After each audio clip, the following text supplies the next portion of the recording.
शहर के एक माफिया गुंडे ने एक बेबस बूढ़ी विधवा औरत को घर से निकाल दिया। उस गुंडे के आदमियों ने जब उस घर की दीवार गिराई तो उसमें से एक संदूक निकला। उस गुंडे को लगा कि शायद संदूक में कोई खजाना है, लेकिन जब उसने वो संदूक खोला तो उसके अंदर की फोटो देखकर उसके हाथ कांपने लगे। क्योंकि मेरा नाम रुद्र है। मैं अपने ऑफिस में बैठा हुआ प्रॉपर्टी के पेपर देख रहा था कि तभी मेरा एक खास आदमी मेरे कैबिन के अंदर आया। उसका नाम तेजस था। उसके चेहरे पर परेशानी थी और उसका सर झुका हुआ था।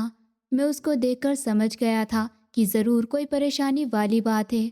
उससे कुछ पूछता इससे पहले ही वो बोला, एक बहुत बड़ी परेशानी वाली बात है। जो ज़मीन आप खरीद रहे हैं उसके बिल्कुल बराबर में एक घर है और वहाँ पर एक बूढ़ी औरत रहती है। उसके दो बेटे थे जिनका कुछ टाइम पहले देहांत हो गया है और एक बेटी है, उसकी शादी हो गई है और उसका पति कोई ऐसा खास काम नहीं करता। वो एक मजदूर है और घर का खर्च चलाने के लिए घर का ऊपर वाला हिस्सा किराए पर दे रखा है। वो थोड़े पैसे अपने पास रखती है और थोड़े पैसे अपनी बेटी को दे देती है। बहुत गरीब और बेबस औरत है, लेकिन हमें वो जगह नहीं मिली तो हमारा बहुत नुकसान हो जाएगा। अगर हम उस घर को भी खरीद लेते हैं तो हम वहाँ पर एक बहुत ही बड़ी बिल्डिंग बना सकते हैं। मेरे माथे पर बल पड़े और फिर मैं अपने होठों पर हल्के से मुस्कान लाते हुए उससे कहा, अरे पागल हो तुम, मुझे इतनी छोटी बात के लिए परेशान कर रहे हो। दिमाग खराब हो गया है तुम्हारा। ऐसी बेवकूफ़ी की मुझे तुमसे बिल्कुल उम्मीद नहीं थी। वो परेशान होते हुए बोला, सर उस औरत की उसके मोहल्ले में बहुत बात है। वो बहुत पाठ पूजा करने वाली है। तो क्या हुआ, इस बात से हमारे पर क्या फ़र्क पड़ता है। और तुम मुझे इतनी छोटी बात लेकर परेशान मत करो और जाओ जाकर उसका घर गिरवा दो। मुझे कल से ही वहाँ पर अपना काम शुरू करना है। जब पूरी ज़मीन मेरे हाथ में होगी मैं उस पर बहुत अच्छी बिल्डिंग बनाकर बहुत अच्छी कीमत में बेचूंगा। तुम भी परेशान मत हो। मेरी बात सुनकर वो बोला, मुझे थोड़ा डर लग रहा है। मुझे ऐसा लग रहा है कि अगर हमने उस बूढ़ी औरत को परेशान किया तो कहीं हमें भी परेशानी का सामना ना करना पड़े। इसके आगे वो कुछ कहता कि मैं अपने पास रखा हुआ शीशे के गिलास उसकी तरफ फेंक कर मारा। वो उसके साइड में जाकर दीवार पर लगा और चकनाचूर हो गया। वो गिलास उसके सर पर लगते लगते बचा था और मैंने चीख कर कहा, निकल जाओ यहाँ से। खबरदार, जो तुमने इसके आगे और कुछ कहा। मैं अपने काम के मामले में किसी की नहीं सुनता। कल ही इस औरत का घर गिरवा दो और अगर फिर भी ना माने तो पैसे दे दो और अगर फिर भी ना माने तो उसकी बेटी के पति को जेल में बंद करवा दो। मैं भी देखता हूँ फिर वो औरत क्या कर सकती है। मेरी बात सुनकर वो वहाँ से चला गया। उसके जाने के बाद मैं फिर से प्रॉपर्टी के पेपर देखने बैठ गया था। उसकी बात सुनकर मुझे ये समझ आ गया था कि ये काम ठीक से नहीं करेगा। इसलिए मैंने अपने एक और आदमी को फ़ोन किया और बहुत शांति से कहा, कल तुम भी तेजस के साथ जाना और अगर वो काम करने में कोई भी गड़बड़ करता है तो तुम बस मुझे एक कॉल कर देना। आजकल उसे हमदर्दी का बुखार चढ़ा हुआ है। उसने मेरी बात सुनकर जी सर बोला और फ़ोन कट कर दिया। कुछ दिनों में तेजस मुझे थोड़ा बदला बदला सा लग रहा था। कभी कहीं गायब हो जाना तो कभी कहीं और, हर किसी के साथ हमदर्दी करना। मुझे उसका ये व्यवहार कुछ ठीक नहीं लग रहा था। और अगर किसी आदमी से गलती हो गई है तो उस गलती को अपने सर ले लेना, उसका ये व्यवहार ठीक नहीं था। वो मेरा खास आदमी था। अगर वो लोगों से इसी तरह हमदर्दी करता रहा तो मेरा बहुत नुकसान होगा।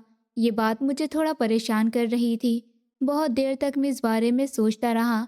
मैं काम तो कर रहा था लेकिन मेरा ध्यान बार बार उसी बात पर जा रहा था और मैं बार बार यही सोच रहा था कि क्यों न मैं खुद तेजस के साथ जाऊं और अपनी आंखों से देखूं कि वो औरत कौन है। पता नहीं क्यों दिल मान ही नहीं रहा था। जितना मैं खुद को रोकने की कोशिश करता उतना ही मेरा मन उसी तरफ खींचता चला जाता था। मैं ऑफिस में बैठा था। सामने फाइलें खुली थी, लोग आ जा रहे थे, काम चल रहा था, लेकिन मेरा दिमाग कहीं और ही था। आखिरकार मैं बिना कुछ बोले ऑफिस से निकल गया और सीधे घर आ गया। घर पहुंचकर भी मन शांत नहीं हुआ। नौकरों ने खाना लगाया लेकिन मैंने हाथ तक नहीं लगाया। सीधा अपने कमरे में चला गया, दरवाज़ा बंद किया और कुछ देर ऐसे ही खड़ा रहा जैसे समझ नहीं आ रहा हो कि क्या करूं। फिर मैं बाथरूम में गया, ठंडे पानी से नहाया ताकि शायद दिमाग थोड़ा शांत हो जाए, लेकिन अंदर का तूफान वैसे का वैसा ही था। नहाकर मैं बिस्तर पर आकर लेट गया और आंखें बंद कर ली। सोचना चाहता था कि थोड़ी देर सो जाऊं, लेकिन नींद जैसे मेरी दुश्मन बन चुकी थी। आंखें बंद होती थी लेकिन दिमाग भागता रहता था।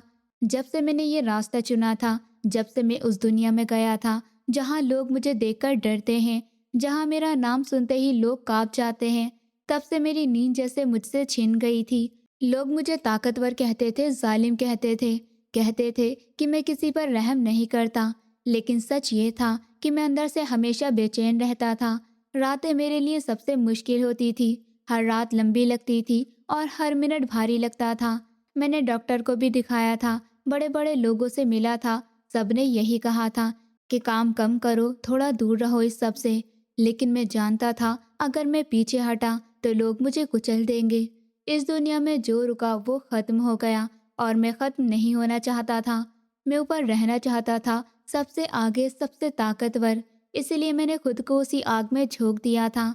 लेकिन उस आग ने मेरी नींद छीन ली थी। उस रात भी वही हुआ।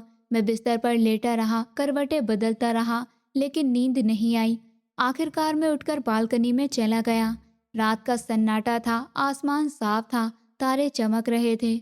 मैं कुछ देर तक बस आसमान को देखता रहा, जैसे वहां मुझे कोई जवाब मिल जाएगा। लेकिन कुछ नहीं मिला। फिर मैं वापस कमरे में आया और बिस्तर पर लेट गया। इस बार शायद थकान ज्यादा थी, इसलिए आंख लग गई। लेकिन जैसे ही मैं नींद में गया, मुझे वही ख्वाब दिखा जो अक्सर आता था। एक बड़ा सा खाली मैदान था, चारों तरफ सन्नाटा था, कोई नहीं था, बस मैं था और दूर एक औरत खड़ी थी। वो मुझे देख रही थी और बार बार मेरा नाम ले रही थी। रुद्र, रुद्र। उसकी आवाज़ मेरे कानों में गूंज रही थी। मैं उसकी तरफ बढ़ा, वो भी मेरी तरफ आने लगी। जैसे ही वो पास आई, उसने मेरा हाथ पकड़ना चाहा, लेकिन अचानक कुछ लोग आए और उसे मुझसे दूर खींचकर ले गए। मैं जोर से चिल्लाया, भागकर उसके पीछे जाने लगा, लेकिन मेरे कदम जैसे रुक गए। मैं कुछ नहीं कर पाया और तभी डर के मारे मेरी आँख खुल गई। मैं झटके से उठकर बैठ गया। मेरा पूरा शरीर पसीने से भीगा हुआ था, सांस तेज चल रही थी, दिल जोर जोर से धड़क रहा था, माथे पर पसीना था और दिमाग सुन्न हो गया था। ये सपना मुझे बार बार आता था और हर बार मैं ऐसे ही डर कर उठ जाता था। मुझे समझ नहीं आता था कि ये कौन औरत है और क्यों मुझे पुकारती है। ये सब क्या है? मैं कुछ देर तक वैसे ही बैठा रहा, फिर उठकर वॉशरूम में गया, चेहरे पर पानी डाला, खुद को संभालने की कोशिश की, लेकिन डर अभी भी अंदर था। फिर मैं वापस बालकनी में चला गया और वहां खड़े होकर ठंडी हवा लेने लगा, लेकिन अंदर की बेचैनी खत्म नहीं हुई। मैं अंदर बाहर करता रहा, चलता रहा, सोचता रहा और इसी तरह पूरी रात निकल गई। पता ही नहीं चला कब सुबह हो गई। आसमान में हल्की रोशनी फैलने लगी, सूरज निकल आया और उसकी किरणें मेरे कमरे में आने लगी। मैं थका हुआ था लेकिन सोया नहीं था। फिर भी मैं उठा, तैयार हुआ, कपड़े बदले और नीचे हॉल में चला गया। नौकरों ने नाश्ता लगा दिया था, लेकिन मेरा मन खाने का नहीं था। मैंने उससे देखा भी नहीं और सीधे अपने आदमी से पूछा, तेजस कहाँ है? उसे बुलाओ, मुझे उससे अभी मिलना है। आज मुझे उसके साथ उस जगह जाना था जहाँ वो औरत रहती थी, और आज मैं हर हाल में ये जानना चाहता था कि वो कौन है और क्यों मेरे दिमाग में इतनी जगह बना चुकी है। अब ये बात मेरे लिए सिर्फ जिज्ञासा नहीं रह गई थी, बल्कि एक ज़रूरत बन गई थी और मैं इसे जाने बिना चैन से नहीं बैठ सकता था। थोड़ी देर बाद तेजस मेरे सामने आकर खड़ा हो गया और मुझे ध्यान से देखते हुए बोला, सर, आप आज इतनी जल्दी कैसे उठ गए? सब ठीक है ना? आपकी तबीयत तो ठीक है ना? उसकी आवाज़ में हल्की सी चिंता साफ महसूस हो रही थी, लेकिन मैंने अपनी आदत के मुताबिक उसे कोई भी कमज़ोरी दिखाना सही नहीं समझा और सख्त आवाज़ में उससे कहा, हाँ मैं बिल्कुल ठीक हूँ। मुझे तुम्हारे साथ उस बूढ़ी औरत के घर जाना है, इसलिए आज जल्दी उठ गया हूँ। तुम बस जल्दी से गाड़ी तैयार करवाओ और निकलते हैं। उसने मेरी बात सुनकर थोड़ी देर के लिए रुककर मुझे समझाने की कोशिश की और बोला, सर, आपको ऑफिस भी जाना है, आज एक बड़ी डील है और धूप भी बहुत तेज़ हो रही है, आप वहाँ जाकर क्या करेंगे? लेकिन उसकी बात पूरी भी नहीं हुई थी कि मैंने उसे बीच में ही रोक दिया और थोड़ा गुस्से में उससे कहा, तुम मुझे मत सिखाओ कि मुझे क्या करना है और क्या नहीं करना। तुम मेरे लिए काम करते हो और हर महीने तनख्वाह भी मैं ही देता हूँ, इसीलिए जितना कहा है उतना करो और गाड़ी निकलवाओ। मेरी आवाज़ सुनकर वो चुप हो गया। क्योंकि वो मुझे अच्छे से जानता था कि जब मैं किसी बात पर अड़ जाता हूँ तो फिर पीछे नहीं हटता। उसने तुरंत सिक्योरिटी को इशारा किया और कुछ ही मिनटों में 3 गाड़ियां तैयार हो गईं। हम सब गाड़ियों में बैठकर उस जगह की तरफ निकल पड़े। तेजस मेरे साथ ही बैठा था। वो मेरा बहुत खास आदमी था, लेकिन मैं कभी उसके सामने ये जाहिर नहीं करता था कि वो मेरे लिए कितना ज़रूरी है। सच तो ये था कि जब से मैंने इस रास्ते पर कदम रखा था, जब से मैं इस काम में आया था, तब से वो हर कदम पर मेरे साथ खड़ा रहा था। उसने हमेशा मेरा साथ दिया था, चाहे हालात कैसे भी रहे हों। वो मेरी हर छोटी बड़ी ज़रूरत का ख्याल रखता था, लेकिन मैं अपनी आदत के कारण उसे कभी ये एहसास नहीं होने देता था कि मैं उस पर कितना भरोसा करता हूँ। रास्ते भर में खामोश बैठा रहा और बाहर देखता रहा। धीरे धीरे शहर की बड़ी सड़कों से निकलकर हम एक ऐसे इलाके में पहुंचने लगे जहां सब कुछ बदलता जा रहा था। ऊंची इमारतों की जगह अब छोटे छोटे टूटे फूटे घर नजर आने लगे थे। कहीं टीन की छत थी तो कहीं आधे अधूरे मकान। रास्ते उबड़ खाबड़ थे, जगह जगह गड्ढे थे और धूल उड़ रही थी। वहाँ का माहौल बिल्कुल अलग था, जैसे उस जगह का शहर से कोई रिश्ता ही ना हो। थोड़ी देर बाद हम उस बस्ती में पहुंच गए। हमारी बड़ी बड़ी गाड़ियों को देखकर वहाँ के लोग हैरानी से हमें देखने लगे। कुछ ही पलों में भीड़ जमा हो गई। बच्चे दूर खड़े होकर हमें देख रहे थे और बड़े लोग आपस में धीरे धीरे बातें कर रहे थे। मैं गाड़ी से उतरा और बहुत शांत होकर वहाँ खड़ा हो गया। मेरे खड़े होने का अंदाज ऐसा था कि मुझे किसी से कोई फर्क नहीं पड़ता, जैसे वो पूरा इलाका मेरा ही हो। जब इंसान के पास पैसा और ताकत होती है तो उसके खड़े होने का तरीका भी बदल जाता है और लोग बिना कुछ कहे ही डरने लगते हैं। मैं बिना कुछ बोले वहाँ खड़ा रहा और तेजस ने एक आदमी को इशारा किया। वो आगे बढ़ा और उस बूढ़ी औरत के घर का दरवाज़ा खटखटाने लगा। कुछ ही देर बाद अंदर से हल्की सी आहट आई और दरवाज़ा धीरे से खुला। सामने एक बहुत बूढ़ी औरत खड़ी थी। उसके चेहरे पर गहरी झुर्रियाँ थी, उसकी कमर झुकी हुई थी और हाथ में एक पुरानी सी छड़ी थी। वो हमें देखकर बिल्कुल भी नहीं डरी, बल्कि उसकी आंखों में एक अजीब सी शक्ति थी। तेजस उसके पास गया और बहुत सीधी आवाज़ में बोला कि हमारे मालिक खुद आए हैं, आप ये घर हमें बेच दीजिए, हम आपको इसके अच्छे पैसे देंगे। लेकिन उसकी बात सुनते ही उस औरत का चेहरा बदल गया। उसने अपनी छड़ी को थोड़ा ऊपर उठाया और गुस्से में बोली, तुम लोग यहाँ से चले जाओ, मैं अपना घर नहीं बेचूंगी। तुमसे पहले भी तुम्हारे जैसे लोग यहाँ आए थे और मैंने उन्हें भगा दिया था। अगर तुम लोगों ने मुझे ज़्यादा परेशान किया तो मैं पुलिस को बुला लूँगी। उसकी आवाज़ में डर नहीं था, बल्कि एक अजीब सा भरोसा था, जैसे उसे किसी का डर ही ना हो। उसकी ये बात सुनकर मेरे होठों पर हल्की सी मुस्कान आ गई, क्योंकि मैं ऐसे लोगों से बहुत कम मिला था जो मुझसे इस तरह बात करने की हिम्मत रखते हो। फिर उसने धीरे से अपनी नज़र मेरी तरफ उठाई और मुझे देखने लगी, और जैसे ही उसकी नज़र मुझसे मिली मेरे अंदर कुछ अजीब सा महसूस हुआ, जैसे वो मुझे पहचानती हो, जैसे उसकी आंखों में कोई कहानी छुपी हो। और मैं कुछ पल के लिए वही खड़ा उसे देखता रह गया, बिना कुछ बोले, बिना कुछ समझे कि आखिर ये सब क्या है। उसने मेरी तरफ से अपनी नज़रें हटाकर तेजस की तरफ देखा और अपनी छड़ी को हवा में थोड़ा सा उठाते हुए गुस्से में बोली कि तुम लोग यहाँ से चले जाओ, मैं तुम्हें अपना घर कभी नहीं दूंगी। उसकी आवाज़ में इतनी सख्ती थी कि वहाँ खड़े लोग भी एक पल के लिए चुप हो गए। तभी तेजस मेरे पास आया और मुझे थोड़ा साइड में ले जाकर धीमी आवाज़ में बोला, सर, लगता है ये औरत ऐसे नहीं मानेगी। आप एक काम कीजिए, इसे अच्छे पैसों का ऑफर दे दीजिए, शायद ये मान जाए। मैंने उसकी तरफ देखा और ठंडे लहजे में कहा, ये काम तुम भी कर सकते हो, जाओ जाकर बात करो। वो तुरंत उस औरत के पास गया और उसे समझाने लगा कि देखो, हम तुम्हें इस घर के बहुत अच्छे पैसे देंगे, तुम जितना कहोगी उतना देंगे, तुम बस ये घर हमें दे दो। लेकिन उस औरत ने बिना एक पल सोचे सीधा उसकी आंखों में देखते हुए कहा, तुम लोग मुझे पैसे देकर नहीं खरीद सकते, ये मेरा घर है और इसे मैं किसी भी कीमत पर नहीं बेचूंगी। उसकी ये बात सुनकर मेरे अंदर गुस्सा बढ़ने लगा, क्योंकि मैं अपनी ज़िंदगी में ऐसी आदत डाल चुका था कि जो चीज़ मुझे चाहिए वो मुझे हर हाल में मिलती है। मैंने तेजस को इशारा किया और सख्त आवाज़ में कहा, लगता है ये औरत ऐसे नहीं मानेगी, अब हमें ये घर गिरवाना पड़ेगा। तुम बिल्डर को बुलवाओ और अभी के अभी ये घर तोड़ दो। मेरी ये बात सुनकर तेजस कुछ पल के लिए चुप हो गया और फिर मुझे थोड़ी दूर ले जाकर बोला, सर, आप ये क्या कह रहे हैं? हम इस औरत का घर कैसे गिरा सकते हैं? ये बूढ़ी है और गरीब भी है, ये सही नहीं होगा। उसकी ये बात सुनते ही मेरा गुस्सा और बढ़ गया। मैंने उसे घूरते हुए कहा, क्या हो गया है तुम्हें आजकल? तुम मेरी हर बात के खिलाफ जा रहे हो। जो मैं कहता हूँ तुम उसका उल्टा करते हो। क्या तुम्हें अपनी नौकरी की कोई परवाह नहीं है? या तुम अपनी बीवी बच्चों को भूखा मरते देखना चाहते हो? तुम्हें पता है, अगर मैंने तुम्हें यहाँ से निकाल दिया तो तुम्हें कहीं और काम नहीं मिलेगा, और मेरे पास तुम्हारे जैसे कई लोग हैं जो मेरे लिए काम करने को तैयार हैं। मेरी बात सुनकर उसने अपना सर झुका लिया और धीरे से सॉरी सर कहा। फिर साइड में जाकर बिल्डर को फोन मिलाने लगा। कुछ ही देर बाद वो वापस मेरे पास आया और बोला, सर 15 मिनट में लोग पहुंच जाएंगे। उसकी बात सुनकर मेरे चेहरे पर हल्की सी मुस्कान आ गई, क्योंकि मैं जानता था कि एक गुंडा बनने के लिए इंसान को अपने अंदर के सारे जज्बात खत्म करने पड़ते हैं। उसे इतना सख्त बनना पड़ता है कि उसके सामने कोई रोए या टूट जाए उसे कोई फर्क न पड़े। और मैं अब वैसा ही बन चुका था। मुझे किसी के दर्द से कोई फर्क नहीं पड़ता था।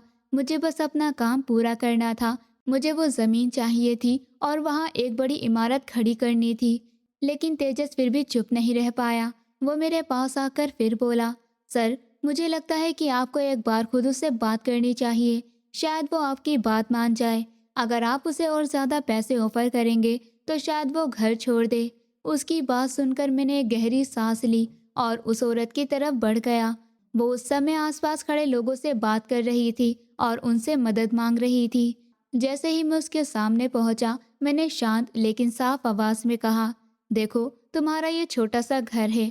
अगर तुम इसे अभी नहीं बेचोगी तो बाद में भी तुम्हें ज़्यादा से ज़्यादा 40 या 50 लाख ही मिलेंगे। लेकिन मैं तुम्हें 70 लाख देने को तैयार हूँ। तुम 2 घंटे में ये घर खाली कर दो और यहाँ से चली जाओ। मैंने सोचा था कि इतना बड़ा ऑफर सुनकर शायद वो मान जाएगी, लेकिन उसने मेरी तरफ सीधा देखते हुए बिना डरे जवाब दिया, तुम चाहे जितनी कोशिश कर लो, मैं तुम्हें अपना घर नहीं बेचने दूंगी। ये घर मेरा है और मेरे पति की आखिरी निशानी है, और मैं इसे किसी भी हालत में किसी और का नहीं होने दूंगी। उसकी आंखों में आंसू थे, लेकिन उसके इरादे बिल्कुल मजबूत थे। और उसकी ये बात सुनकर पहली बार मुझे लगा कि शायद ये औरत बाकी लोगों जैसी नहीं है। और मैं कुछ पल के लिए वही खड़ा उसे देखता रह गया। समझ नहीं पा रहा था कि मैं गुस्सा करूं या उसकी हिम्मत की तारीफ करूं। वो औरत अपनी बात को पूरा करते हुए मुझे समझाने की आखिरी कोशिश कर रही थी। उसकी आवाज़ में एक अजीब सा दर्द था, लेकिन साथ ही एक हिम्मत भी थी जो टूटने का नाम नहीं ले रही थी। वो बोली कि तुम्हें मेरा घर ही क्यों चाहिए? मेरे घर के पीछे वाला घर, उसका मालिक खुद उसे बेचना चाहता है। तुम चाहो तो वो घर खरीद लो और मेरा पीछा छोड़ दो। मैं बस शांति से अपना जीवन जीना चाहती हूँ। उसकी ये बात सुनकर मैंने बिना किसी भाव के उसे देखा और ठंडी आवाज़ में कहा कि वो घर मेरे काम का नहीं है, ना ही वो मेरी ज़मीन के हिस्से में आता है। मुझे वही चाहिए जो मैं चाहता हूँ, और इस समय मुझे तुम्हारा यही घर चाहिए। मैं तुम्हें इतना पैसा दे रहा हूँ जितना शायद तुमने कभी एक साथ देखा भी नहीं होगा, लेकिन तुम समझने को तैयार ही नहीं हो। मैंने थोड़ी हंसी के साथ कहा कि अगर तुम्हारी जगह कोई समझदार आदमी होता तो अब तक पैसे लेकर यहाँ से चला गया होता और अपनी बाकी जिंदगी आराम से गुजारता। मेरी ये बात सुनकर उसने मेरी तरफ ऐसे देखा जैसे उसे मेरी हर बात चुभ रही हो। उसने धीरे से कहा, तुम बहुत पत्थर दिल इंसान हो, तुम्हारे अंदर जरा भी रहम नहीं है। अगर तुमने मेरे इस घर को कुछ भी किया तो ऊपर वाला तुम्हें कभी माफ नहीं करेगा। तुम्हें एक बेबस औरत की बद्दुआ लगेगी।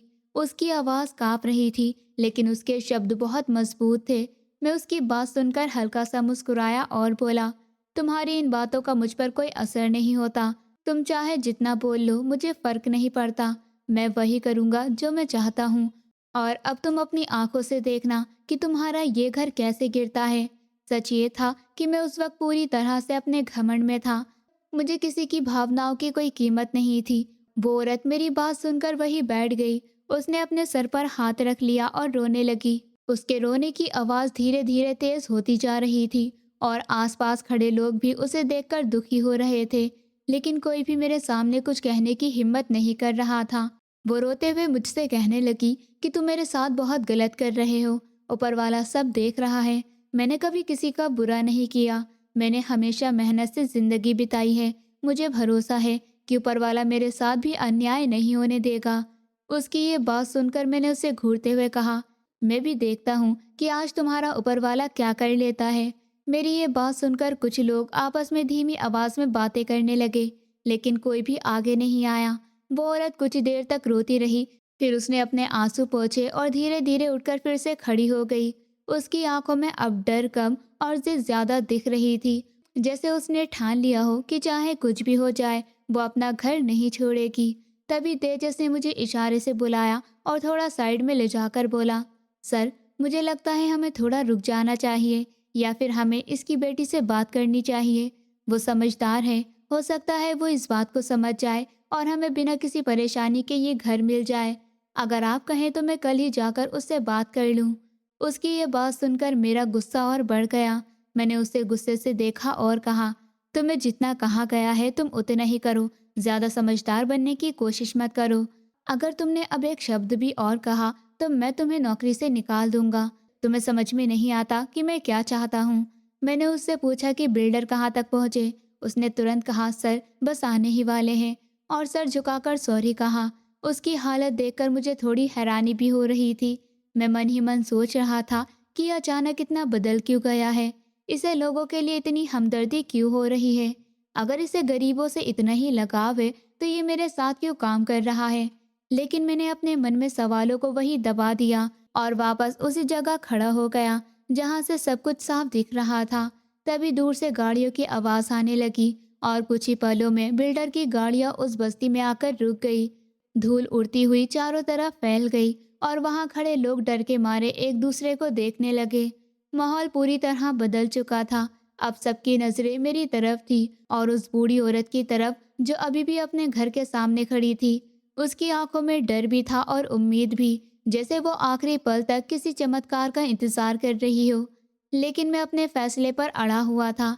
मुझे बस अपना काम पूरा करना था और उस समय मुझे किसी की भी हालत या दर्द दिखाई नहीं दे रहा था। मुझे सिर्फ अपनी जीत दिखाई दे रही थी और उसी सोच के साथ मैं वही खड़ा होकर देख रहा था। बिल्डर की गाड़ी जैसे ही उस बस्ती में आकर रुकी तो पूरे माहौल में एक अजीब सा सन्नाटा फैल गया था। धूल हवा में उड़ रही थी, लोग दूर खड़े होकर सब कुछ देख रहे थे और हर किसी के चेहरे पर डर साफ नजर आ रहा था। लेकिन मेरे अंदर उस वक्त बस एक ही चीज थी और वो थी जिद। मुझे वो जमीन चाहिए थी और मैं उसे हर हाल में लेना चाहता था। मैंने बिना कुछ सोचे समझे बिल्डर को इशारे से कह दिया कि काम शुरू करो। बिल्डर ने भी इशारे को समझ लिया और अपने आदमियों को आगे बढ़ने का संकेत दे दिया। मशीन धीरे धीरे उस छोटे से घर की तरफ बढ़ने लगी। तभी अचानक तेजस तेज कदमों से आगे आया और उसने हाथ उठाकर बिल्डर को रोक दिया। सब कुछ एक पल के लिए थम गया। मेरी नजर सीधे तेजस पर गई। उसके चेहरे पर घबराहट साफ दिख रही थी। उसकी आंखों में डर था, जैसे वो किसी बड़ी बात को जानता हो और मुझे उससे बचाने की कोशिश कर रहा हो। उसने मेरी तरफ देखते हुए धीमी लेकिन कांपती हुई आवाज में कहा, सर, प्लीज ऐसा मत कीजिए। मैं आपको सब कुछ नहीं बता सकता, लेकिन मैं आपसे हाथ जोड़कर कह रहा हूँ कि अगर आपने इस घर को कोई भी नुकसान पहुँचाया तो बाद में आपको बहुत पछतावा होगा। आप खुद को कभी माफ नहीं कर पाएंगे। उसकी ये बात सुनकर मैं कुछ पल के लिए चुप रह गया। मेरे दिमाग में उसकी बातें घूमने लगी। मैं उसे समझ नहीं पा रहा था कि वो ऐसा क्यों बोल रहा है। मैंने सख्त आवाज में उससे कहा, साफ साफ बताओ क्या बात है, तुम मुझे क्यों रोक रहे हो। लेकिन उसने नजरें झुका ली और बोला, सर, मैं अभी आपको सब कुछ नहीं बता सकता, लेकिन आप मेरी बात मान लीजिए। इस घर को मत गिरवाइए, पीछे वाला घर खरीद लीजिए, यही सही रहेगा। मुझे अच्छा नहीं लग रहा, मुझे बहुत डर लग रहा है। उसकी ये बात सुनकर मेरे अंदर एक अजीब सी बेचैनी होने लगी, जैसे कोई अनहोनी होने वाली हो। लेकिन मेरा घमंड और मेरा गुस्सा मेरी सोच पर भारी पड़ गया। मैंने उसकी बात को नज़रअंदाज कर दिया और बिल्डर को फिर से इशारा कर दिया कि काम शुरू करो। मशीन ने आगे बढ़कर जैसे ही उस घर की दीवार पर पहला वार किया, एक जोर की आवाज गूंजी और दीवार का एक हिस्सा टूटकर नीचे गिर गया। उसी पल वो बूढ़ी औरत जोर जोर से रोने लगी। वो जमीन पर बैठ गई। उसने अपने दोनों हाथ अपने सर पर रख लिए और ऐसे रोने लगी जैसे उसकी पूरी दुनिया उसके सामने बिखर रही हो। उसका रोना इतना दर्द भरा था कि आसपास खड़े लोगों की आंखें भी नम हो गई थी, लेकिन कोई भी मेरे सामने कुछ कहने की हिम्मत नहीं कर रहा था। सब बस चुपचाप खड़े होकर तमाशा देख रहे थे। तभी जैसे ही दीवार का एक और हिस्सा टूटा उसमें से एक पुराना सा लकड़ी का संदूक बाहर गिरकर जमीन पर आ गया। उसकी आवाज़ इतनी तेज थी कि सबकी नज़र उसी पर टिक गई। मैं भी एक पल के लिए रुक गया और मेरी नज़र उस संदूक पर जम गई। मेरे अंदर एक अजीब सी बेचैनी और जिज्ञासा जाग उठी। मेरे कदम अपने आप उसकी तरफ बढ़ने लगे। मैं धीरे धीरे उसके पास गया और झुककर उसे ध्यान से देखने लगा। उस पर धूल जमी हुई थी और वो काफ़ी पुराना लग रहा था। एक पल के लिए मेरे मन में लालच भी आया कि कहीं इसमें कोई कीमती चीज़ तो नहीं, लेकिन फिर मैंने खुद ही सोचा कि एक गरीब बूढ़ी औरत के पास क्या होगा। लेकिन फिर भी मेरा मन नहीं माना और मैं उसे खोलकर देखना चाहता था। मैंने झुककर उस संदूक को उठाया। वो भारी नहीं था, लेकिन उसे उठाते वक्त मेरे हाथ हल्के से काँप रहे थे। मुझे खुद समझ ही नहीं आ रहा था कि ऐसा क्यों हो रहा है। मैंने देखा उस पर एक छोटा सा ताला लगा हुआ था। मैंने अपने गार्ड को इशारा किया कि इसे तोड़ दो। वो आगे बढ़ा और जैसे ही उसने ताला तोड़ने के लिए हाथ उठाया, तभी अचानक मेरे कानों में एक आवाज़ गूंजी, माँ। वो आवाज़ इतनी अचानक थी कि मेरा पूरा शरीर जैसे सुन रह गया। मेरे दिल की धड़कन एक पल के लिए रुक गई। मैंने तुरंत पीछे मुड़कर देखा तो वहाँ एक लड़की उस बूढ़ी औरत को गले लगाकर रो रही थी। वो बार बार माँ कह रही थी। उसकी आवाज़ में इतना दर्द था, इतना अपनापन था कि वो सीधा मेरे दिल में उतर रही थी। मैं कुछ पल के लिए वहीं खड़ा रह गया, जैसे मेरे पैरों में जान ही नहीं रही हो। मुझे वो आवाज़ बहुत जानी पहचानी लगी, जैसे मैंने उसे पहले भी कहीं सुना हो, बहुत साल पहले। मेरी सांसें तेज होने लगी, मेरा दिल जोर जोर से धड़कने लगा, मेरे चेहरे का रंग उड़ गया और मेरी आंखों में अपने आप आंसू आ गए। मुझे समझ नहीं आ रहा था कि मेरे साथ ये क्या हो रहा है। मेरे दिमाग में अचानक वो ख्वाब घूमने लगे जो मुझे बार बार आते थे, जिसमें एक औरत मुझे आवाज़ देती थी, रुद्र रुद्र। मैं पूरी तरह से हिल चुका था। मेरी नज़र उस लड़की पर टिक गई थी और मैं उसे ध्यान से देख रहा था, जैसे मैं उसे पहचानने की कोशिश कर रहा हूँ।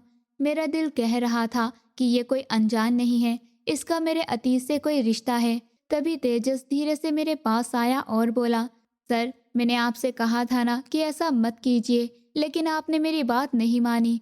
अब आप खुद देख लीजिए इस संदूक में क्या है। उसकी आवाज़ में अब डर नहीं था, बल्कि एक सच्चाई थी, जैसे वो चाहता था कि अब मैं खुद सब देखूं और समझूं। उसकी बात सुनकर मेरे हाथ और ज़्यादा कांपने लगे।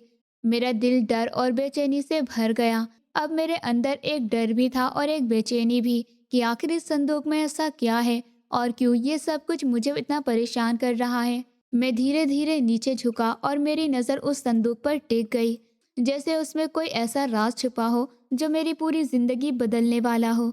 मेरे हाथ धीरे धीरे उसकी तरफ बढ़ रहे थे और मेरा दिल जोर जोर से धड़क रहा था। मुझे लग रहा था जैसे ये सिर्फ एक संदूक नहीं है, बल्कि मेरे अतीत का दरवाज़ा है जो अब खुलने वाला है। और मैं उस सच के सामने खड़ा हूँ जिससे मैं इतने सालों से अनजान था। अब बस एक पल बाकी था और सब कुछ बदलने वाला था। मैंने तेज आवाज़ में तेजस की बात सुनी और जैसे ही मैंने उस संदूक का ढक्कन उठाया तो अंदर जो चीज़ें रखी थी, उन्हें देखते ही मेरे पैरों के नीचे से ज़मीन जैसे खिसक गई। मेरी सांसें अटक गई, मेरी आंखें फैल गई और मेरा दिल इतनी तेज़ी से धड़कने लगा जैसे अभी सीने से बाहर आ जाएगा। मुझे समझ ही नहीं आया कि ये सब क्या है और ये यहाँ कैसे हो सकता है। एक पल के लिए मुझे लगा शायद मैं कोई सपना देख रहा हूँ, मगर ये सपना नहीं था, ये सच्चाई थी, बहुत कड़वी और बहुत भारी सच्चाई। मैंने कांपते हुए हाथों से अंदर रखी चीज़ों को उठाना शुरू किया। एक पुरानी सी तस्वीर थी, कुछ चिट्ठियाँ थी, एक छोटा सा कंगन था और कुछ कपड़े थे जो बहुत पुराने हो चुके थे, जैसे सालों से किसी ने उसे छुआ भी ना हो। जैसे ही मेरी नज़र उस तस्वीर पर पड़ी, मैं वहीं जम गया। उस तस्वीर में मैं था और मेरे साथ आकांक्षा खड़ी थी। हम दोनों हंस रहे थे, खुश थे, जैसे दुनिया में कोई गम ही ना हो। वो पल मेरी जिंदगी का सबसे साफ और सच्चा पल था, जिसे मैंने खुद अपने हाथों से तोड़ दिया था। मेरी आंखों के सामने अंधेरा छाने लगा और मैं धीरे से नीचे बैठ गया। मेरी उंगलियां कांप रही थी। मैंने उस तस्वीर को अपने सीने से लगा लिया और मेरी आंखों से आंसू अपने आप बहने लगे। मुझे समझ ही नहीं आ रहा था कि मैं रो क्यों रहा हूँ, मगर दिल जैसे टूटकर बिखर गया था। और उसी पल मेरा दिमाग 10 साल पीछे चला गया, जब मैं सिर्फ 18 साल का था। जब मैंने पहली बार इस अंधेरी दुनिया में कदम रखा था, तब मेरी जिंदगी बिल्कुल अलग थी। मैं एक सीधा साधा सा लड़का था जिसके सपने छोटे थे मगर दिल साफ था। लेकिन किस्मत ने मेरे साथ ऐसा खेल खेला कि मैं अकेला रह गया। मेरे मम्मा पापा एक हादसे में मुझे छोड़कर चले गए थे और उस दिन के बाद मेरी दुनिया ही बदल गई थी। घर सूना हो गया था, हर कोना मुझे उनकी याद दिलाता था। मैं दिन रात बस यूं ही भटकता रहता था, कभी इधर कभी उधर। मुझे समझ ही नहीं आता था कि मैं क्या करूं, कहाँ जाऊं, किससे बात करूं। मेरा कोई नहीं था। मैं सड़क पर खड़ा होकर लोगों को देखता रहता था कि सबके पास कोई ना कोई है, मगर मैं अकेला हूँ। एक दिन मैं ऐसे ही सड़क किनारे खड़ा था, तभी एक आदमी वहां से गुजरा। उसके आते ही वहां का माहौल बदल गया।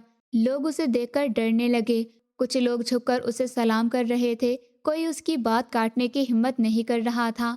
मैं ये सब देखकर हैरान रह गया था। मुझे समझ नहीं आया कि ये कौन है जिसके आने से सब इतने डर गए हैं। मैं उसके पीछे गया और उससे पूछ लिया, आप कौन हैं? मुझे आपका ये अंदाज बहुत पसंद आया। सब आपसे डरते हैं, मैं भी आपके जैसा बनना चाहता हूँ। उसने मेरी तरफ देखा और हल्की सी मुस्कान दी। वो मुस्कान अजीब थी, जैसे उसके अंदर कुछ खतरनाक छुपा हो। उसने मुझसे पूछा, तुम क्या कर सकते हो? मैंने बिना सोचे कहा, मैं सब कर सकता हूँ। उसने कहा, चोरी कर सकते हो, किसी को डराना मारना, जो मैं कहूँ वो कर सकते हो। मैंने कहा, हाँ मैं सब कर सकता हूँ, बस मुझे भी आपके जैसा बनना है। उस दिन मैंने अपनी जिंदगी का सबसे बड़ा फैसला लिया था और वही फैसला मेरी जिंदगी को इस मोड़ पर ले आया था। मैं उसके साथ चल पड़ा और धीरे धीरे मैंने उसके कहे हर काम को करने लगा। मुझे फर्क नहीं पड़ता सही क्या है गलत क्या है, मुझे बस ताकत चाहिए थी, नाम चाहिए था, डर चाहिए था। मैं चाहता था लोग मुझे देखकर डरे, मेरा नाम सुनकर कांप जाए, और मैं उसी रात पर आगे बढ़ता गया। एक दिन मैं उसके आदमी के साथ एक दुकान में चोरी करने गया। वो एक सुनार की दुकान थी। हम सोच रहे थे कि काम आसान होगा, मगर किस्मत ने साथ नहीं दिया। हम पकड़े गए। दुकानदार ने पुलिस बुला ली और हमें जेल भेज दिया गया। वो मेरी जिंदगी का पहला मौका था जब मैं जेल गया था। मैं डर गया था, मगर मैं दिखा नहीं रहा था। जेल के अंदर मेरी मुलाकात एक आदमी से हुई जिसका नाम बिल्ला था। वो कैदी था, मगर फिर भी सब उससे डरते थे। जेल में भी उसका रौब था, लोग उसकी बात मानते थे। मैं उसे देखता रहा और सोचता रहा, यह आदमी अलग है। फिर एक दिन उसने मुझसे बात की। उसने कहा, तुम्हारे अंदर आग है, तुम आगे जा सकते हो, मैं तुम्हें यहाँ से निकाल सकता हूँ, बस मेरे साथ आ जाओ। मैंने बिना सोचे हाँ कर दी, क्योंकि अब मैं उसी रास्ते पर चल चुका था जहाँ से वापस आना मुश्किल था। हम दोनों ने मिलकर जेल से भागने की योजना बनाई और एक रात हम वहाँ से निकल गए। वो रात आज भी मुझे याद है। डर भी था, मगर एक अजीब सा जोश भी था, जैसे मैं कुछ बड़ा करने जा रहा हूँ। उसके बाद मैं बिल्ला के साथ रहने लगा और उसकी गैंग में शामिल हो गया। मैं धीरे धीरे उस दुनिया में डूबता चला गया जहाँ सिर्फ पैसा, ताकत और डर था। और फिर उसी दौरान मेरी मुलाकात आकांक्षा से हुई। वो उसी इलाके में रहती थी। मैंने जब उसे पहली बार देखा तो मैं बस उसे देखता ही रह गया। वो बाकी सब लड़कियों से अलग थी। उसकी आंखों में एक सच्चाई थी, उसके चेहरे पर सादगी थी और उसकी मुस्कान में एक सुकून था जो मुझे पहले कभी महसूस नहीं हुआ था। एक दिन वो बाजार जा रही थी, उसके हाथ से सामान गिर गया। मैंने उठाकर दिया और उसी बहाने बात शुरू हुई। उसने मुझसे हंसकर बात की और उसी दिन से जैसे मेरी जिंदगी में रोशनी आ गई। हम मिलने लगे, बातें करने लगे और मुझे उससे प्यार हो गया। मैं उसके साथ हर वक्त रहना चाहता था। मैं उसके साथ एक नई जिंदगी शुरू करना चाहता था। मैंने उसे शादी के लिए कहा तो उसने एक शर्त रखी कि मुझे ये सब गलत काम छोड़ने होंगे। मैंने बिना सोचे हाँ कह दिया, ताकि उसके लिए मैं कुछ भी कर सकता था। बिल्ला के पास गया और उससे कहा कि मैं ये सब छोड़ना चाहता हूँ, मगर उसने साफ मना कर दिया। उसने कहा कि वो मुझे जाने नहीं देगा, क्योंकि वो मुझे आगे बढ़ते हुए देख रहा था। मगर मैंने उसकी बात नहीं मानी। मैं फिर भी छुपकर आकांक्षा से मिलता रहा, लेकिन एक दिन किसी ने हमें देख लिया और बात बिल्ला तक पहुंच गई। उसने मुझे गैंग से निकाल दिया। मुझे दुख नहीं हुआ, बल्कि खुशी हुई, क्योंकि अब मैं आज़ाद था। मैं आकांक्षा के साथ नई जिंदगी शुरू करना चाहता था। मगर फिर वो दिन आया जिसने सब कुछ खत्म कर दिया। मैं उससे मिलने जा रहा था और मैंने उसे एक होटल में लड़के के साथ देखा। मेरा दिल टूट गया। मुझे लगा उसने मुझे धोखा दिया है। मैं बिना कुछ पूछे वहां से चला गया। उस रात मैं बहुत रोया, मेरा दिमाग काम नहीं कर रहा था। अगले कुछ ही दिन में उससे मिलने गया और उससे पूछा तो उसने सच बताया। उसने कहा कि तुम्हें याद है ना उस दिन क्या हुआ था। मैं आज भी उस दिन को भूल नहीं पाई हूँ और शायद कभी भूल भी नहीं पाऊंगी, क्योंकि उस दिन मैंने अपनी ज़िंदगी का सबसे मुश्किल फैसला लिया था। तुम मेरे सामने खड़े थे और तुम्हारी आंखों में मेरे लिए इतना सच्चा प्यार था कि मैं चाहकर भी उसे नज़रअंदाज नहीं कर पा रही थी। लेकिन फिर भी मैंने खुद पर पत्थर बना लिया था। मैंने तुमसे कहा था कि तुम एक गुंडे हो और मैं तुम जैसे इंसान से शादी नहीं कर सकती। मैंने कहा था कि मैं एक इज्जतदार बाप की इज्जतदार बेटी हूँ और मैं अपनी ज़िंदगी किसी ऐसे इंसान के साथ नहीं बिता सकती जिसे लोग इज्जत नहीं बल्कि डर की नज़र से देखते हो। तो मैं उस वक्त मेरी बातें बहुत बुरी लगी थी और मुझे पता था कि लगेंगी, क्योंकि मैं जानती थी कि तुम मुझे कितना चाहते हो। लेकिन तुम ये नहीं जानते थे कि मैं जो कुछ भी कह रही हूँ वो मेरे दिल की बात नहीं थी, बल्कि हालात ने मुझे मजबूर कर दिया था कि मैं तुम्हारे सामने इतनी सख्त बन जाऊं। उस वक्त मेरा दिल रो रहा था, लेकिन मैं अपने आंसू रोक रही थी, क्योंकि अगर मैं एक पल के लिए भी कमज़ोर पड़ जाती तो शायद मैं तुम्हारे पास वापस चली जाती और फिर जो होने वाला था वो शायद उससे भी ज़्यादा बुरा होता। तुमने मेरी बात पूरी सुनी भी नहीं थी कि तुम्हारी आंखों से आंसू आ गए थे। तुम्हें उस हालत में देखकर मेरा दिल और भी टूट रहा था। तुमने मुझसे पूछा था कि क्या मैं तुम्हारे साथ रहूंगी, और उस सवाल का जवाब देना मेरे लिए सबसे मुश्किल था, क्योंकि मेरा दिल ज़ोर ज़ोर से चिल्ला रहा था कि हाँ, मैं तुम्हारे साथ रहना चाहती हूँ, मैं तुम्हारे साथ अपनी पूरी ज़िंदगी बिताना चाहती हूँ। लेकिन मेरी ज़ुबान ने तुम्हें ना कह दिया। मैंने कहा था कि नहीं, मैं तुम्हारे साथ नहीं रह सकती और तुम मुझे रोकने की कोशिश मत करना। उस वक्त शायद तुम्हें लगा होगा कि मैं बहुत बेदिल हूँ, कि मुझे तुम्हारे दर्द से कोई फ़र्क नहीं पड़ रहा। लेकिन सच ये था कि मैं खुद अंदर से बिखर रही थी। मैं हर उस पल में मर रही थी जब मैं तुमसे दूर जाने की बात कर रही थी। तुमने फिर भी बहुत प्यार से खुद को संभालते हुए कहा था कि तुम मुझे ज़बरदस्ती नहीं पाना चाहते। तुमने कहा था कि तुम अब कभी मेरे पीछे नहीं आओगे और ना ही मेरे साथ कुछ गलत करोगे। तुमने ये भी कहा था कि मैं तुम्हारा पहला प्यार हूँ, और ये सुनकर मेरे दिल में एक अजीब सा दर्द उठा था, क्योंकि मैं भी तुम्हें अपना पहला प्यार मान चुकी थी। लेकिन मैं चाहकर भी तुम्हें रोक नहीं सकती थी। मैं बस चुपचाप वहाँ से चली गई थी, बिना पीछे मुड़े, क्योंकि अगर मैं एक बार भी पीछे मुड़कर देखती तो शायद मैं वापस तुम्हारे पास आ जाती, और मैं ऐसा नहीं कर सकती थी, क्योंकि मेरे ऊपर मेरे परिवार की जिम्मेदारी थी। तुम सोचते रहे कि मैंने तुम्हें धोखा दिया है, कि मैं किसी और के साथ चली गई, लेकिन सच्चाई इससे बिल्कुल अलग थी। मैंने तुम्हें धोखा नहीं दिया था, बल्कि मैंने तुम्हें बचाने की कोशिश की थी। मैं तुम्हारे लिए अपने घर वालों से लड़ी थी। मैंने अपनी माँ को मनाया था और अपने पिताजी के सामने रो रो कर तुमसे शादी करने की जिद की थी। मैं उन्हें समझा रही थी कि तुम वैसे नहीं हो जैसा लोग तुम्हें समझते हैं। तुम बदल सकते हो, तुम एक अच्छे इंसान बन सकते हो। और वो आखिर मान भी गए थे। उन्होंने कहा था कि वो तुमसे मिलेंगे और अगर सब ठीक रहा तो वो हमारी शादी के लिए तैयार हैं। उस दिन मैं बहुत खुश थी। मुझे लग रहा था कि अब सब ठीक हो जाएगा, अब हमें कोई अलग नहीं कर पाएगा। लेकिन उसी रात सब कुछ बदल गया। बिल्ला का फ़ोन आया और उसने ऐसी बातें कही जिसने मेरी पूरी दुनिया हिला दी। उसने मेरे पिताजी को धमकी दी कि अगर उन्होंने मेरी शादी तुमसे करवाई तो वो हमारे पूरे परिवार को बर्बाद कर देगा। उसने कहा कि वो हमारे घर की बिजली पानी सब बंद करवा देगा, हमारे लिए जीना मुश्किल कर देगा, हमारे हर रास्ते को बंद कर देगा। मैं ये सब सुनकर डर गई थी। मैं अपने परिवार को उस हालत में नहीं देख सकती थी। मैं नहीं चाहती थी कि मेरी वजह से मेरे अपने लोग तकलीफ में आए। इसलिए मैंने एक ऐसा फैसला लिया जिसने मुझे तुमसे हमेशा के लिए दूर कर दिया। मैंने तुम्हारे सामने खुद को बदल कर दिखाया। मैंने तुमसे वो सब कहा जो तुम्हें मुझसे दूर कर दे, ताकि तुम खुद ही मुझसे नफरत करने लगो और मुझसे दूर हो जाओ। और वही हुआ, तुम मुझसे दूर चले गए और मैं भी अपनी ज़िंदगी में आगे बढ़ने की कोशिश करती रही। लेकिन सच ये है कि मैं कभी आगे बढ़ ही नहीं पाई। तुम्हारी यादें हमेशा मेरे साथ रही। हर दिन हर रात मैं बस यही सोचती रही कि काश उस दिन हालात आगे होते, काश मैं तुम्हें सब कुछ बता पाती, काश तुम एक बार मुझसे पूछ लेते कि सच क्या है, तो शायद आज सब कुछ अलग होता। मेरी शादी उस लड़के से भी नहीं हुई थी जिसे तुमने मेरे साथ देखा था। वो तो बस मेरे पिताजी के कहने पर मैं उससे मिलने गई थी। बाद में मेरी शादी एक ऐसे इंसान से कर दी गई जिसने कभी मुझे समझने की कोशिश ही नहीं की। वो शराब पीकर घर आता है, मुझे मारता है, मुझसे बुरा व्यवहार करता है। मैं उसके साथ कभी खुश नहीं रही। मेरी जिंदगी एक सजा बनकर रह गई है। मैं हर दिन बस यही सोचती हूँ कि अगर उस दिन मैंने तुम्हें सच बता दिया होता, अगर मैंने तुम्हें अपने दिल की बात कह दी होती, तो शायद आज मैं इस हालात में नहीं होती। शायद आज मैं तुम्हारे साथ होती, खुश होती। लेकिन अब जो हो चुका है उसे बदला नहीं जा सकता। मैं बस इतना चाहती हूँ कि तुम ये समझो कि मैंने तुम्हें कभी धोखा नहीं दिया था। मैंने हमेशा तुमसे सच्चा प्यार किया था और आज भी वो प्यार मेरे दिल में जिंदा है। मैंने तुम्हें खोया नहीं है, मैंने तुम्हें अपने दिल में संभाल कर रखा है। बस हालात ने हमें एक दूसरे से दूर कर दिया है और ये दूरी ही मेरी जिंदगी का सबसे बड़ा दर्द बन गई है।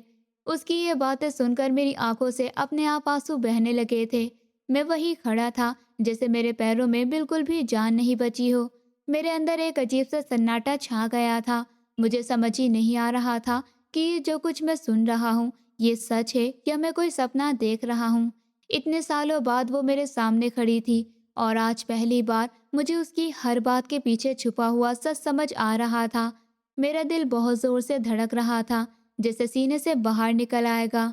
मैं खुद को संभालने की कोशिश कर रहा था, लेकिन हर कोशिश बेकार जा रही थी। मेरे अंदर पछतावा था, दर्द था, गुस्सा था, लेकिन सबसे ज्यादा एक खालीपन था जो अब जाकर भरता हुआ लग रहा था। मुझे लग रहा था कि मैं कितना बड़ा बेवकूफ था जिसने बिना कुछ जाने बिना कुछ समझे उस लड़की को ही गलत मान लिया जैसे मैंने सबसे ज्यादा चाहा था। मैं धीरे धीरे उसके पास से हटकर उसकी माँ के पास गया और जैसे ही उनके सामने पहुंचा तो मेरे अंदर का सारा घमंड, सारा गुस्सा, सब कुछ खत्म हो गया। मैं झुक गया और उनके पैर पकड़ लिए। मेरे हाथ कांप रहे थे, मेरी आवाज़ भर्रा रही थी और मैं बस यही कह पा रहा था कि मुझे माफ़ कर दीजिए। मुझे सच में नहीं पता था कि ये घर आपका है और आप कौन हैं। मैंने बहुत गलत किया है। मैंने बिना सोचे समझे आपके साथ ऐसा करने की कोशिश की। मैं अपनी गलती मानता हूँ। उस वक्त मैं सच में बहुत टूटा हुआ महसूस कर रहा था। उन्होंने तुरंत मुझे उठाया और मेरे सर पर हाथ रखा। उनका हाथ बहुत हल्का था, लेकिन उसमें एक माँ जैसा सुकून था। उन्होंने बहुत शांत आवाज में कहा, बेटा, माफ़ी मांगने की ज़रूरत नहीं है। तुमने जो किया वो बिना सच जाने किया। लेकिन अगर तुम सच में अपनी गलती सुधारना चाहते हो तो बस मेरा एक काम कर दो, मेरे इस घर को मत तोड़ो। ये घर मेरा आखिरी सहारा है। इस घर में मेरी पूरी जिंदगी की यादें हैं। मैं इसे खोना नहीं चाहती। उनकी बात सुनकर मेरे दिल में जैसे किसी ने छुरा घोंप दिया हो। मुझे अपनी गलती का एहसास और भी ज्यादा होने लगा। उन्होंने आगे कहा कि वो अपनी बेटी की शादी मुझसे करना चाहती थी क्योंकि उन्हें लगता था कि जो लड़का उनकी बेटी के लिए अपने गलत काम छोड़ सकता है वो उसे कभी दुख नहीं देगा। लेकिन उस दिन जो धमकी मिली थी उसने सब कुछ बदल दिया। ये सुनकर मैं अंदर से पूरी तरह टूट गया। मुझे लगा जैसे मेरी खुशियाँ किसी और ने नहीं बल्कि मेरे अपने फैसलों ने मुझसे छीन ली थी। मैंने तुरंत उनसे कहा, आप चिंता मत कीजिए, मैं इस घर को कुछ नहीं होने दूंगा और जो भी नुकसान मेरी वजह से हुआ है मैं उसे ठीक करवाऊंगा। मैंने उसी वक्त अपने लोगों को बुलाया और काम शुरू करवा दिया। मैं खुद वही खड़ा रहा जब तक दीवार ठीक नहीं हो गई, क्योंकि अब मैं किसी भी तरह की गलती दोबारा नहीं करना चाहता था।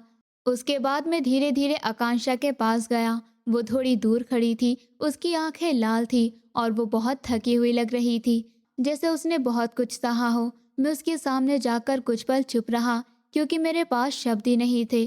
फिर मैंने धीरे से उससे पूछा कि क्या वो अपनी शादी में खुश है, क्या वो उस इंसान के साथ रहना चाहती है।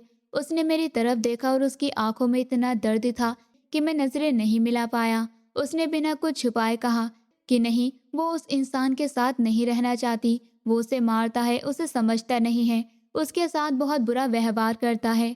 ये सुनकर मेरा दिल जैसे टूट गया। मुझे लगा कि मैं उसकी इस हालत का जिम्मेदार हूँ। अगर मैं उस दिन उसे छोड़कर नहीं जाता, अगर मैं थोड़ा सा रुककर सच जान लेता, तो शायद आज वो ये सब ना झेल रही होती। मैंने उससे पूछा कि क्या वो इस रिश्ते से बाहर आना चाहती है, तो उसने धीरे से हाँ में सर हिला दिया। उसे एक इशारे ने मुझे सब कुछ समझा दिया। उसी पल मैंने फैसला कर लिया कि अब मैं इस हालात में और नहीं रहने दूंगा। मैंने तुरंत अपने लोगों से बात की और कानूनी तरीके से सब कुछ शुरू करवाया। ये आसान नहीं था, लेकिन मैंने हर कदम पर उसका साथ दिया। धीरे धीरे सब कुछ ठीक हुआ और आखिरकार वो उस रिश्ते से आज़ाद हो गई। जब वो उस बंधन से बाहर आई तो उसके चेहरे पर जो सुकून था वो मैंने पहले कभी नहीं देखा था। मुझे लगा जैसे किसी ने उसे नई जिंदगी दे दी हो और उस वक्त मुझे पहली बार सच्ची खुशी महसूस हुई। कुछ ही दिनों बाद हमने बहुत सादगी से शादी कर ली।